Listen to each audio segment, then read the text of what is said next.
धबधबा आहे इथे. एका कन्झर्वेशन एरियामध्ये हाईकला आलेलो आहे. तर बघितलं मी इथे, म्हणजे छोटासा धबधबा आहे. पाणी बिणी छान दिसतंय, एकदम शांत परिसर आहे. आणि तिकडे तुम्हाला असे जरा बुशेस वगैरे पण दिसतात. बुशी एरिया आहे जरा, पण बुशी डॅमची सर नाही आपल्या. हां, मग तुम्हाला सांगतो, पुण्यातून जवळच एक लोणावळ्याच्या जवळ एक भुशी डॅम नावाचा आपला एक ओरिजिनल धबधबा आहे. तिथे तुम्हाला सांगतो कसं की धबधबा म्हणजे कसं की अगदी म्हणजे पायरीवरती अशी बनियन घातलेली ढेरपोटी तिकडे माणसं बसलेली असतात, चिकटून एकमेकांना.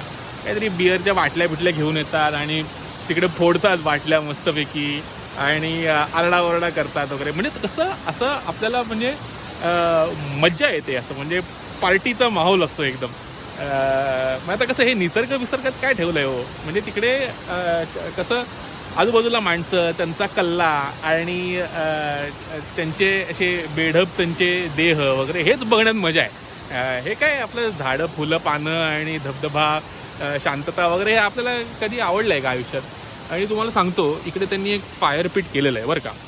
म्हणजे उगाचच त्यांनी खूप छान मेंटेन करून ठेवलेलं आहे. फायर पिट म्हणजे काय, इकडे चक्क शेकोटी आहे.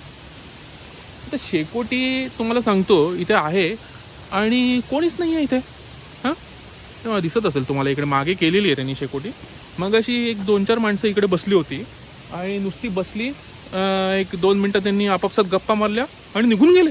हां, म्हणजे तुम्हाला सांगतो, आमच्या पुण्यात जर का अशी शेकोटी कोणी केली असती सरकारने, तर आम्ही कसं त्याच्यामध्ये टायर बिअर जाळले असते, प्लास्टिकच्या पिशव्या घातल्या असत्या, हां, किंवा काहीतरी आपले दाणे बिणे त्याच्यावरती भाजून घेतले असते. म्हणजे कसं असं माणसाची छाप, मनुष्य प्राण्याची छाप लागली पाहिजे निसर्गावरती.